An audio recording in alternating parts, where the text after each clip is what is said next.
All right, we're going to get into the presentation here.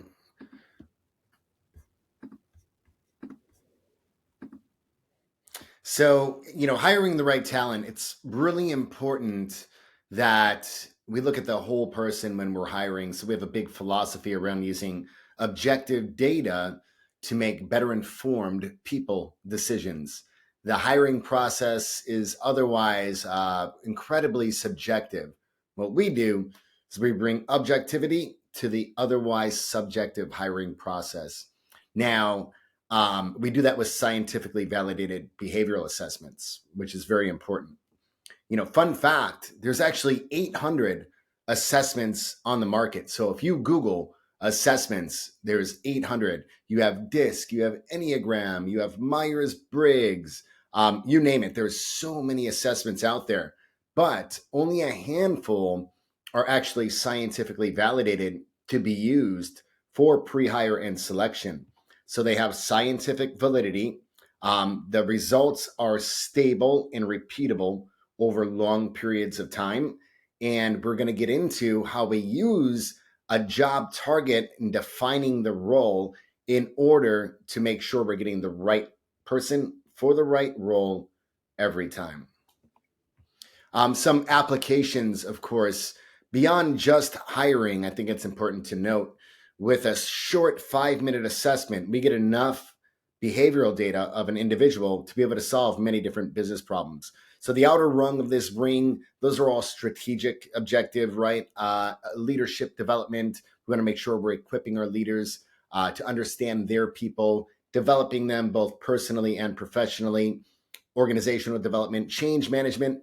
Change is hard. So when introducing change, whether it's a policy or change internally of a leader or a company, really important to know how every individual might react to that change. And you're only guessing if you don't have that objective data. And of course, innovation.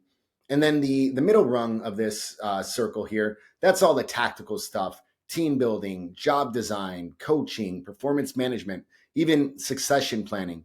Really important. One of the biggest things that we use this for is attracting the right candidates and hiring, or selecting candidates from within and creating a meaningful career roadmap so we can keep good people in the company progressing and happy ultimately, hopefully until retire. And then conflict resolution. How do we take two individuals who are very unique and very different, and how do we build a bridge between each other in order to better understand each other and to kind of navigate the complex interactions of having to work together? So this data really helps with that as well. So when looking at the three charts, you'll see three graphs. If you've taken your predictive index, you have one for yourself. The top graph is the self. So if you have a pen and you have your assessment printed out, I would say write DNA next to that self, that top graph. That's how you're hardwired. It's really stable over time. That's who you are, pretty much who you always will be. The self concept, that is a 90 to 120 day rear view look in the mirror at how your recent environment is pulling and stretching you in natural and unnatural ways. And then that bottom third chart, the synthesis, that's basically the mathematical combination of those two top charts. So usually what we say is the person that shows up to the interview is the synthesis, and the person that shows up on day 91 is the self. I bet you've been in a situation, if you've had any experience in hiring, where you might have had a great candidate, a great interview. You're like, this person is going to be a rock star. I can't believe how lucky I got. And they start off strong. And then on day 91, a completely different person shows up. And I'll explain what's happening and why. Ultimately, you can look at employee behavior or human behavior as this rubber band. So our DNA, our self, this is how we're naturally wired, right? We can stay like this forever. If we can show up like this all day long to work, it won't take a lot of energy and effort. But while we can do and be anything, the question is how well and how long. So we can stretch and we can do anything, but it's going to be under constant tension, energy, and effort. And then the minute you let off, you snap back to your natural state. So that's what's happening on that day 91 syndrome. The person might not be self aware, so they are stretching to meet the behavioral demands of the job, and eventually they just can't keep it up. They can't do it anymore. We say performance problems are predictable, and if you can predict them, you can prevent them. So, what are we measuring? We're measuring motivational drives. So, dominance, extroversion, patience, formality. Those are the scientific validity terms, the psychometric terms, psychology terms. We'll never use those on a daily basis. What I want you to think about when you look at that A drive is the A drive is how we value and generate ideas. The B drive is how we best communicate. The C drive is the type of work environment that unleashes our full potential. And then the D drive, how many data points do we need to make a decision? Now, none of these are good nor bad.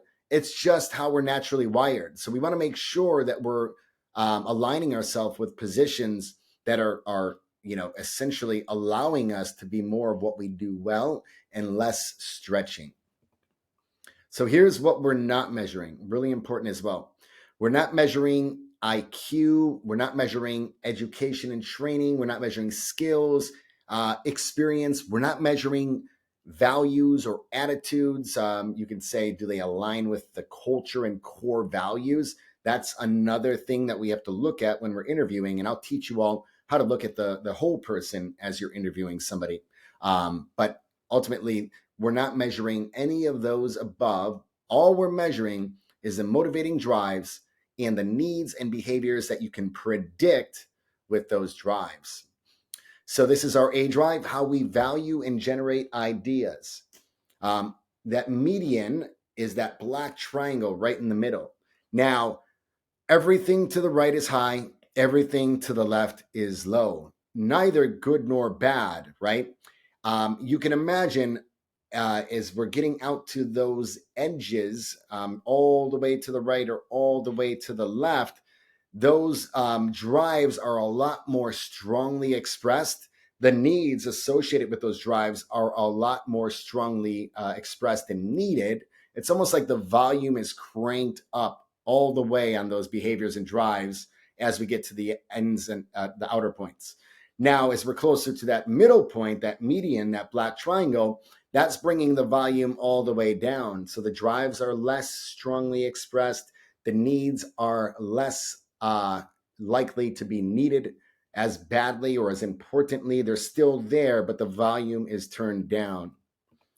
So that A drive on the left, we consider this low, neither good nor bad, but agreeable, supportive, a little more collaborative. And then on the right, determined, assertive. You want to leave your impact and thumbprint on everything. Now, extroversion. This is actually not measuring if you're introverted or extroverted. This is unique in a sense that it's measuring the drive of extroversion specifically, and it's a sliding scale from very or extremely low to extremely high. Extreme low is on the left, extreme high is on the right. Now, with this B drive, it's how we best communicate. So private, reflective, this is all of our low Bs. Provide me some time to think through it, a little slower to connect with new people, but once they know people, they can open up pretty well, right? Now, the opposite end, the right end, the high Bs, these people, a little more sociable. They need more social interaction, actually, more FaceTime with the boss, more influential. They like to whiteboard, to brainstorm, to talk through their ideas, to come to resolutions. So it's very important that you understand who your people are and how to give them what they need based on how they're wired. The B drive is an important drive, but it's actually the easiest to move. The C drive, the type of work environment that unleashes our full potential. So on the right, very composed, very steady. This is our high Cs, more comfortable with familiarity, very loyal team members and employees. I like to say everything on the right of the high Cs, they have or they exhibit a very low sense of urgency, right? They want like repetitive work. On the left, on the other hand, on the low side of the Cs, very intense, very prompt, very urgent. They have a high sense of urgency on the low side of the house. They respond positively to pressure and they need variety. They don't just do well in variety, they actually kind of thrive in a bit of chaos. Now, if you're a low C, if you don't have 15 things you're working on at once, you just don't feel energized. If you're a high C on the right side, they like to do everything from a process standpoint. If you give them a list of 10 things to do, they're going to start with one, they're going to complete one, check it off, go to two, complete two, go to three, complete three. You can imagine if you have a high C who needs that stability and you throw them in a completely chaotic environment, yes, they can stretch, but are you setting them up for success by doing so, making them operate outside of their natural strengths on a day-to-day basis? Even if they could do it, chances are they would burn out and snap back, just like that rubber band analogy that I used. So it's better to set people up within the behavioral drives that they will exhibit their biggest strengths. Now, the D drive, I like this one. It is how many data points do we need to make a decision? So are we spontaneous? Are we a low D? Are we very flexible with the rules? Do we love gray area?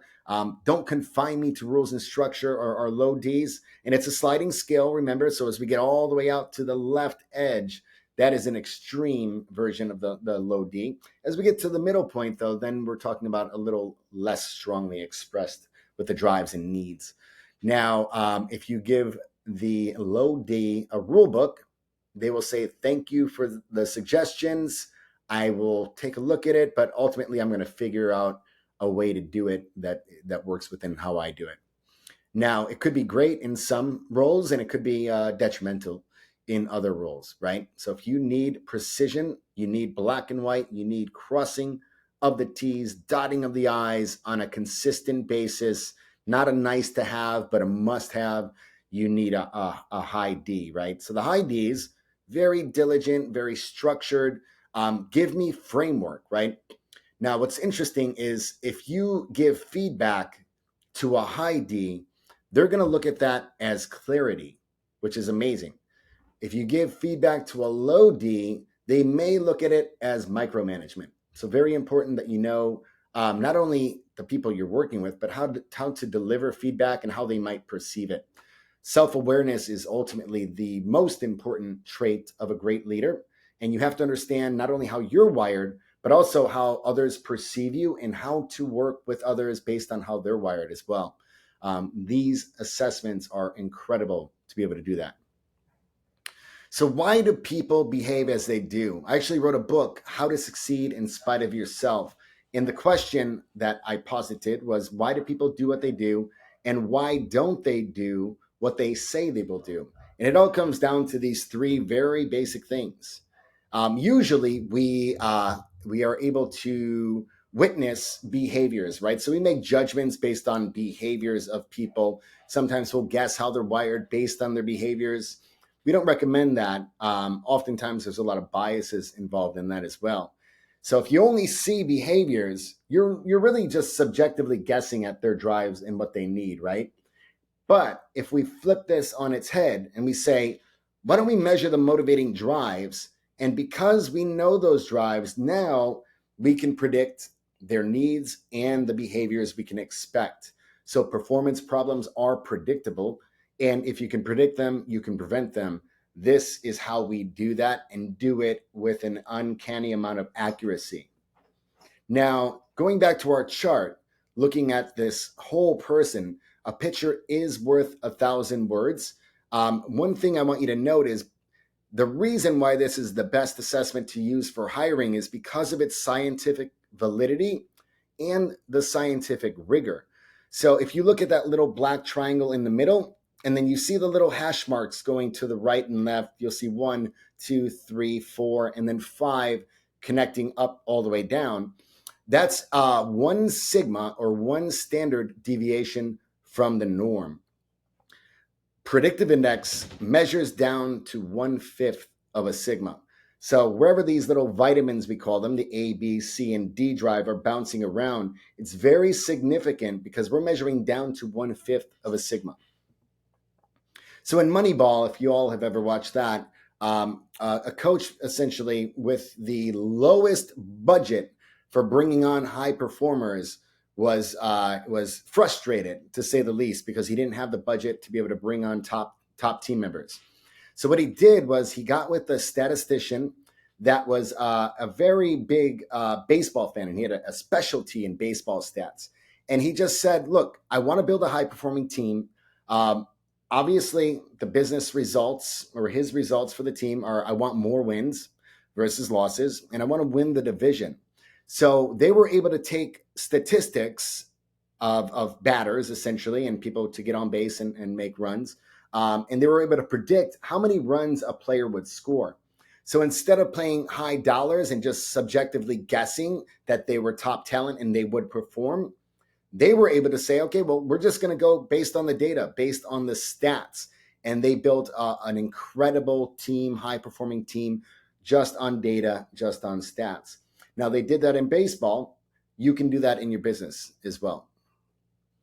Here's how we do it. So first, we want to define and communicate the job requirements. This is a very important step.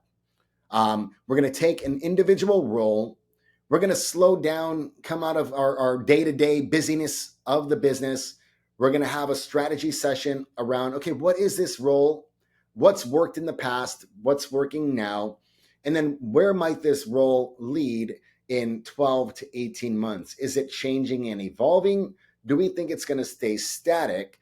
And then we're able to define and communicate those job requirements for the role. We want to identify stakeholders. So this is important as well. We want to make sure that we're getting all of the stakeholders who have good visibility into what it takes for somebody to be successful in that role. We want their individual input. And we're going to gather that input from the team leader, hiring manager, other senior leaders, team members, and also, if you have a benchmark or ultimately a role model, if you have somebody in the role already that is absolutely crushing it, knocking it out of the park, if you could clone that one person and have 10 more of them, you would do that in a heartbeat. That's going to be that person in the role. We're going to take their manager, their manager's manager, and we're just going to gather 4 to 5 very important data points from a stakeholder perspective into the role. We're going to take those results, the individual results, and then we'll reconcile the differences. And that's where we arrive at the behavioral job target for the role. And why is objective better, right? So focusing on objective job requirements allows the process to be more consistent and then also comparable. We're not just subjectively guessing. We're actually using very objective data to make sure that we're dialing it in, nailing it, because we're ultimately going to use that job target as a benchmark to run all of our candidates through and against. And I'll show you what that looks like. So the PI job assessment, 2 parts. One is a 10-minute tool. Actually, I'm sorry, both of these take about 10 minutes. The behavioral assessment is 90 items. You've went through it. If you haven't, send me a note and I'll walk you through it. But 90 self-selecting items. The results are spooky scary. It's a very fast and easy assessment. Then we do the cognitive assessment. So remember, behavioral assessment measures motivating drives and then needs and behaviors that we can predict that are associated with those drives. And in cognitive, this is 20 items. It's actually timed. It's 12 minutes maximum. And it's not measuring IQ. So if you think about IQ is kind of like the size of this sponge. We're not measuring IQ.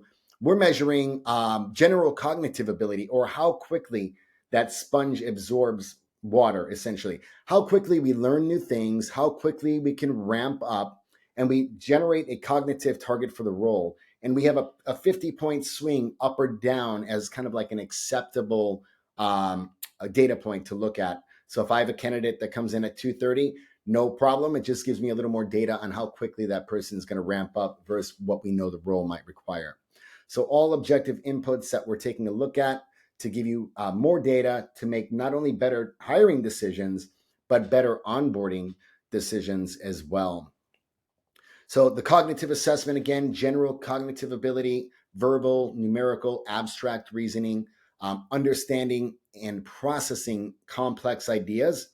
Or if you have somebody coming into a role that is from a completely different industry, you're going to know how quickly that person can ramp up and learn all of the unique things about your industry. It's not a disqualifier at all. It's a data point to give yourself and the leadership team more information on how long it's going to take for that person to ramp up. Maybe instead of 3 months, it might take 6 months or 9 months. But with that data, we can say, hey, I'm willing to take that risk because this employee or team member that I'm bringing on is going to be a great asset for the team otherwise, right? So again, not a disqualifier, more of an enablement tool. Cognitive requirements of the job, we're going to talk about that. Cognitive aptitude of the employees, we're going to rank them, stack rank them. And then complexity of the job does matter, right? So low in complexity roles and jobs, this might not be as important, but high complexity roles are definitely going to need a higher cognitive target and higher cognitive candidates. You want to make sure that they essentially have the processing power to be able to handle all of the new things they're going to have to learn as they're coming into your company. And on the flip side of the thing, if you're putting them into a role where they're far too high of a cognitive score, they're not going to feel challenged. So just having that data is going to help you make better decisions for that candidate. Ultimately, it's a very compassionate thing to do as well. And it's a predictor, right? So cognitive as a predictor, there's 100 years of unarguable, unrefutable evidence, 8 meta-analytic studies, 50,000 people, 562 studies, 12,000 unique jobs. Just this piece alone predicts 42% of job performance.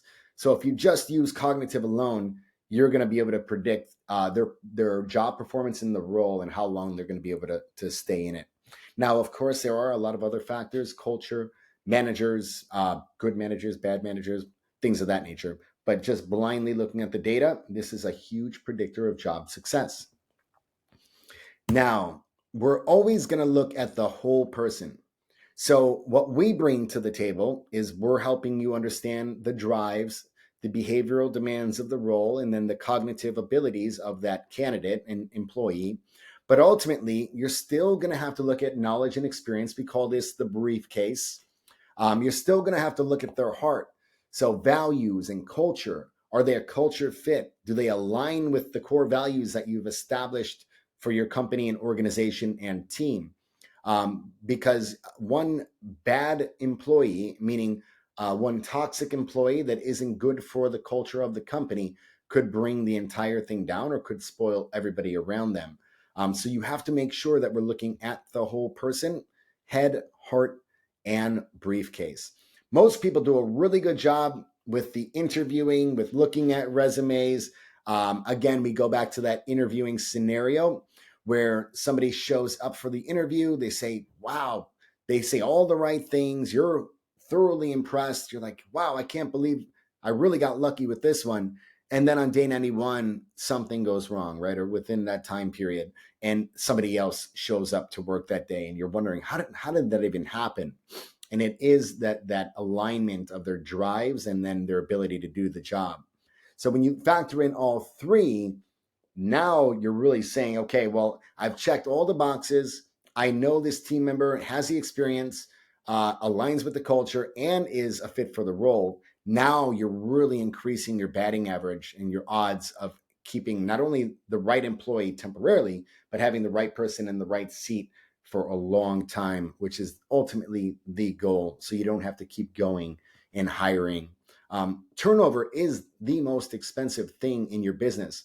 People are your biggest expenditure and your biggest asset. Think about if somebody leaves your company, you have to now go re-recruit. You have to spend a lot of time interviewing. You have to spend a lot of time onboarding, and hopefully your onboarding program is really robust and really good, because that's also important, but also then training, right? So an average of $100,000 a year role or job will cost you 2.5 times that to turn the role over, intangible and intangible costs. The team having to kind of fill that void, while that person has left the company. They should be rocking and rolling with 100% of what they can do in their roles, but now they're 80% in their roles and 20% in this role. Their attention and their focus is spread thin. So you want to avoid that. So keep in mind, $100,000 a year role will cost you around $250,000 in turnover cost, essentially overall.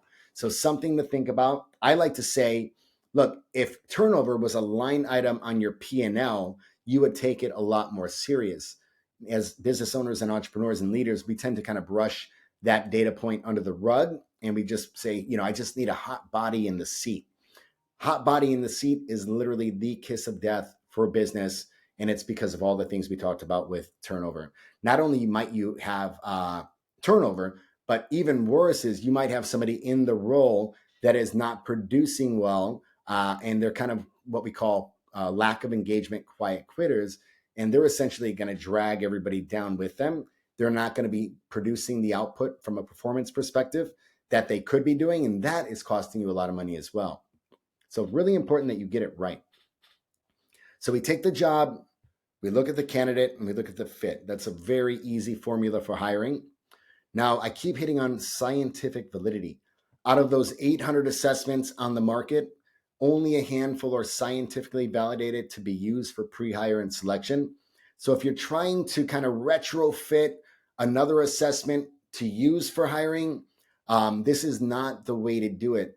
All assessments are good, but they can't do all things well. Other assessments on the market, Enneagram, DISC, Myers-Briggs, there's a lot of other ones. They have their gold, right? DISC is really good for post-hire, for coaching, communication styles, conflict resolution, but it is not designed for hiring. And on their website, it clearly says, do not use this for hiring. This is not meant to be used for pre-hire or selection. Now, Predictive Index is one of those. Over 350 validity studies, 92 from 1992, 111 unique job roles that were studied. And this is predicting job performance over a long period of time. 11 different industries, 25,000 people all are kind of involved in those studies. So this assessment is one that has scientific rigor, been around since 1955, one you can count on for hiring. So when we look at the job, we're going to really make it simple. What are you asking somebody to do? What are the behavioral demands of the role? What are the requirements of the role? What attributes are critical for success? And then how can we best determine the demands of the work? That's going to be our job assessment. And then once we are able to do that with all of your stakeholders, we combine all that data, we reconcile it, and then we come up with a behavioral job target that we can use to hire against and screen all of our candidates against, so we can get a score of how well they rank from a behavioral perspective and a cognitive perspective. So this role needs somebody who's very independent, moderately sociable, very driving, and then moderately flexible. Very specific to this product manager and this company in this role. There are no, off the shelf, off the box, all product managers are the same type. We do them all from scratch, from the bottom up. Your company is different. You're in a different phase and stage. Your industry is different. What you expect of that role is different. We like to say a CFO is not a CFO, is not a CFO. Even sales is not sales, is not sales. There's so many different types of sales, even within, like, let's call it an outside hunter. You might have those people doing something completely different than a different company. So we always want to build these job targets from the ground up. The candidate, we're going to look at the candidate. How does this person think and work? What are their natural gifts? And then, what are the traits that actually could kind of be caution areas? Where are the gaps between how they're wired versus what the role requires? So it tells us a lot about Mike. He's a captain, some strengths, his preferred work styles, gives us a fit rating. So he's a high rating fit for the role that we're screening him against. A captain seeks to lead and have impact, people-oriented, sociable, able to deal with time and pressure change. Cautions, though, can seem authoritative, may appear to be brusque, and struggles to adhere to structure and direction. And these are all picked out from those 4 drives, A, B, C, and D drives. The most important part is how well does that candidate fit the job target, right? And this is really the secret sauce of predictive index beyond anything else. This is going to be your ROI, how you save your company a ton of money, a ton of time, and a lot of heartache. You're going to save yourself from a lot of heartache overall. Does the work resonate with them? When they're aligned with what they're doing from a behavioral perspective, they're going to be far more engaged. I have an analogy of the starting lineup of a basketball team, right? You have a point guard, shooting guard, small forward, power forward, and center. And they all have their unique attributes that allow them to play their position well. Point guard, short and fast and can pass. Power forward is tall, can get rebounds, go hard in the paint. What happens if you take them off the court and you put the point guard at power forward? You put the shooting guard at center, and then you throw them back onto the court. They're all going to be playing the game of basketball. They're all going to be playing the game that they love. But now they're going to go to work every day getting beat up mentally and physically. They're going to be ineffective in their role no matter how good of a basketball player they are. A great point guard is never going to be a great center. The fans are going to be upset. The coaches are going to be upset. And it's just a recipe for disaster, but ultimately underperformance. So think about that when you're hiring. Do I need a point guard? Do I need a power forward? This is going to help you really identify that. Will they be able to sustain the demands of the role? So remember that rubber band. It's not can we do something. So the rubber band we can stretch in any way, shape, and form. Yes, we can do and be anything. The question is how well and then how long before we snap back. It doesn't do anybody any good to have somebody in a role for 6 months that can do the job. They can do it, but they won't do it past 6 months because they've burnt out. Or they continue to try and then performance problems rear their head because of the gaps between the job target and who they are. And then will they be engaged? Again, we talked about burnout. When we can be a point guard and we can play point guard and we can learn all of the skills and drills to be the best point guard we can be, we are going to go to work every day engaged, lit up, and happy, healthy, mentally, physically, all of that, because we're aligned with our role. So once you gather all those data points, you run all of your candidates through it. This is unlimited, so unlimited candidates, unlimited employees you can run through and make sure we're getting the right fit. It's going to give you the fit rating. It's going to show you where they align and where they don't from the job target standpoint. And the job target is set by those orange rectangles. The blue dots is how that candidate is wired specifically. So we're looking at each of those things. It's going to give a summary for each individual candidate. And ultimately, we can predict retention and engagement and job performance based on that fit. So hiring activities in talent optimization, it's going to require the entire company ultimately, but creating new jobs, identifying stakeholders, defining the roles, developing your leaders, creating high-performing teams, and then really just reinforcing your culture. So ensuring candidate fit, good cultural fit. Do they align with your core values? Do they live, eat, and breathe your core values? I like to say, would you send this individual to your biggest prospective client as a good representation of you? And would you be confident that they would represent you and your company well?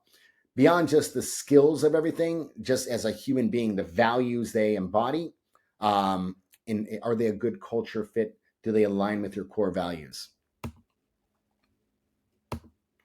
Now, this is showing the back-end dashboard. It's going to give you an overall rating for how well that candidate stacks up versus the behavioral match and the cognitive match.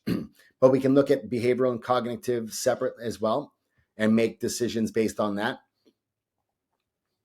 So you can see 4 different candidates. They're honestly all really good. But we might see Samantha might be a little slower to ramp up on the bottom, Samantha Cook, versus, let's say, Zoe. Maybe you don't have the time and resources and energy to be able to pour into some new employee to ramp them up. So you need somebody who's going to ramp up very quickly. That'll help you make a decision based on that. Or you might have to make a decision to say, Samantha is an amazing behavioral match, lower on the cognitive match. I'm going to pour in a lot of time, energy, and effort into her because I think that she's going to be great. But I will have better empathy and understanding with her ramping up a little slower. And then the interview guide. This is a very amazing tool. This is behavioral interviewing questions. So it's going to measure the unique candidate. So every candidate will have a different set of questions based on how they're wired versus what the role requires. And they're all designed to really kind of pick out from their work and life experience when they've done specific things that are clear cautions between how they're wired versus what the role requires. So rather than saying you're not a good fit on the B drive, of course, you'd never say that. It gives you very pointed questions to be able to intelligently pick that out of them and allow them to explain when they've done that. Or maybe they are not able to explain it, and you can use that as another data point. So reference profiles, there's actually 17 total reference profiles. Persuader is one of them. You can look at yours and you'll see a little name for that. These are all of the reference profiles. So some are social, some are analytical. There's different reference profile categories. And think about a reference profile really as kind of like a zip code of a neighborhood. If you're a maverick, that's one area. If you're a promoter, that's another area. If you're a captain, that's another area. But how you're wired is kind of like your unique address, right? The spread between all of the different profiles here, aggregating over 8 million assessments taken. They did this between 2017 and 2020. So relatively new data, but it kind of shows you the spread across the spectrum here. So if you're a collaborator, you're in good company. There are quite a few collaborators out there. If you're an altruist, great company as well. Analyzers are a smaller subset of people. So wherever you fall in here, you can see how many others are wired similarly to you, which I think is pretty unique. So talent optimization essentials exist within a business context. So that matters, driven by people data. Really, we got to get everyone to buy into this, right? So normally what we do is we'll roll this out with the company. We'll get all of the leadership team, executive team, owner, CEO to do a training so we can all make sure we're bought into it. If you're the leader and you just pass something off to your team members and they don't see you buying into it, invested in it, they're not going to take it as seriously. So one thing I do with leaders, even if it's a difficult conversation, is I say, look, you are going to have to go through the training with your team to understand this. And as the leader, set the example. You want this to become a sticky part of your culture and organization, then you're going to have to make sure that you're leading from the front, right? It protects against all 4 forces of disengagement as well. So 4 forces of disengagement, really important to look. Lack of engagement is a very costly scenario for your company as well. You might have somebody who's performing poorly, not trying their best, and maybe just not wired for the role and or not great for the culture. They're costing you a lot of money. So our 4 forces, we have job fit, we have manager. So do they have a bad manager? That causes disengagement. Team, and then culture. So it's not I have to do something. When you're highly engaged, you want to do something. A players, A potential players are important. And a big piece of this, grabbing A players for your company and even B players, is to make sure that they're engaged in the job that they're in. They're aligned with your company's purpose, vision, and mission. They have a great leader or manager that's into personally and professionally developing them, and then they align with your core values. So job fit, misalignment with the job. Manager, misalignment with the manager. Team, misalignment with the team. Culture, misalignment with the culture. So this is just as much as a diagnostic tool as it is almost kind of like a therapeutic tool to be able to put the right people into the right seats. Now, when you use the people data for both hiring, but also for your existing team members, the hire and inspire piece coupled, we're looking at a significant retention rate compared to the baseline of not using anything. So managers more intentionally managing other according to their needs and motivations made further impact, resulting in 86% sales retention. And sales is a very high turnover position in any company, really, but some industries are different and a little bit more turnover or less. But ultimately, a huge company, top U.S. food distributor, $17 billion in sales annually. They had poor retention rates for sales, which really every company has poor retention rates, but they weren't using people data. So they decided to add the hire approach. So we use the job targets. Then they increased that to 70%. And over a large population of salespeople in terms of pure volume and data, that makes a big, significant difference. But now when you couple it with equipping your managers to better lead their people using this people data, now you're looking at an 86% retention rate. So using the tools at your disposal, using them well, really important. But ultimately, you need, and it's your responsibility to give your leadership team and managers the tools they need to better understand their team and better lead their team. This is an incredible tool to be able to do that.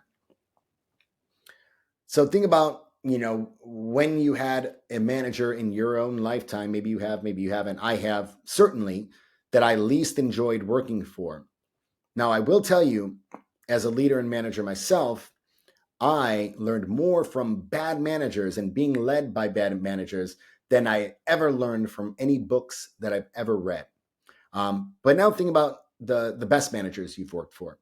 You remember very specific moments, the moments of impact they've had on your life, how they treated you, how they made you feel ultimately. And all of that is informing your decisions as a leader and a manager if you're self-aware, how not to lead people and then how to lead people well. We all have our own unique leadership styles. I like to say we lead people, we manage projects, right? We don't manage people, we manage projects and we lead people. But we're all kind of cultivating our own unique style. But a cheat code is having an instruction manual of each team member, how they're uniquely wired, and knowing what their unique needs are. That alone puts your leadership team and management team far ahead of other leadership teams and management teams. Ultimately, you want to keep your team around and people around as long as possible. So 3 traits of ineffective managers. 58% don't communicate clear expectations. 57% aren't fair and they play favorites. And then 55% don't show concern for career or personal development of their team members. So all very important things to be self-aware about, to think about. And if you're a business owner, you want to make sure that you're allowed or having an answer for all 3 of these things at a very minimum. So self-awareness study was done by HBR. It was a 5-year research study with 5,000 participants. Her study found that what percent of people thought they were self-aware, but in fact, what percent were actually self-aware? So in your head, go ahead and guess. What percent of people thought they were self-aware? 95% of people thought they were self-aware, but in fact, only 15% were. Remember, self-awareness is one of the most important traits of a leader. And we have 95% of leaders and people just in general thinking that they're self-aware when in fact, only 15% are. So are we leading our people the best ways that we can? Are we the best leaders we can be? Probably not. But if you're not leading all of your team members directly and you have other people leading them for you as a representative of you, you should want the best tools to help them better understand their people as well. So some exercises, really awareness is, self-awareness is awareness of your own drives and needs and behaviors. That's our self concept, but also awareness of how my style impacts others. For example, I'm a high A. So in a low C. So I come across very telling, very assertive, very independent. Even though I'm a high B, I often have to kind of tone that back depending on who I'm working with, or be cognitive of the fact if I'm working with another high A, that two high A's trying to come to an agreement tend to do it through conflict. So they're not afraid of conflict. Conflict helps them come to resolutions. But that's how high A's do it. A high A and a low A, that high A might dominate the low A. I like to say they might try to win every argument by TKO, but that's not an effective way to lead somebody or to get the most out of them, especially if you're just trying to TKO the low A, right? So understanding what the person is wired like and what do they need from me as a leader? What do they need from a work environment? And are they getting that? Because if they are, I know they're going to be a point guard playing point guard. If they're not getting that, I might, decide that they're trying to play power forward. I might not be coaching them in a way that they need to be coached. The other guide is the management strategy guide. So this is one of the tools that helps your leaders better understand their people. It's going to basically give you strategies on how that individual interacts in the workplace, how they take action, and then how they deal with risk and uncertainty. This is all of the specific needs they have in the workplace. And your leaders and managers will have access to this. Best practice is they use this on a quarterly basis as they're doing their quarterly reviews with their team members. And then in action, right? How do we put that to action? As a leader, we're going to reflect on what we've done well and on what we could do better as a leader. We're going to develop an action plan. We're going to determine possible roadblocks and blockers. And then we're ultimately going to have to hold ourselves accountable to executing that plan. One-to-one relationships, always challenging, but if we understand how we're wired, we can understand our relationship strengths, our relationship cautions, and then relationship tips. So how do our insights compare? When could you imagine yourself using this relationship guide? Really, this is a cheat sheet, an instruction manual of how two people will interact. So if you have a new manager coming into a team, you can give that new manager a relationship guide with every one of their team members. Or conversely, if you have a new team member coming onto the team, you can give them a one-to-one relationship guide with all of their team members and their managers so they understand how they're wired, how we might best work together, and what cautions should I be aware of when two different people are trying to work together, or even two similar people. And that's the kind of the high level overview of Predictive Index, all the tools that it involves and kind of gives you access to. What I like about this is that it's kind of like the consultant. A lot of the times we'll have consultants that come in with their assessments, one of the other 800. They'll do a half day or full day thing with your leadership team and executive team. You've probably done a few in your lifetime at some point. They give you a stack of reports and then they leave you with the reports. Those reports go in the file cabinet a week after. Literally nobody remembers what it was all about. They're not applying it. They're not using it. It's not sticky within the organization. And it was just kind of like this big rah-rah session that felt good at the time, but wasn't effective. The approach we take is essentially flipping that on its head. And we give you access to all of the back-end software that you can use in real time, but ultimately it's the knowledge transfer training. So training your leadership team, executive team on the science of people data. So when you talk about personally and professionally developing your team members, you are giving them a mini MBA in human behavior, behavioral sciences, right? How to better interact with people based on behavioral science.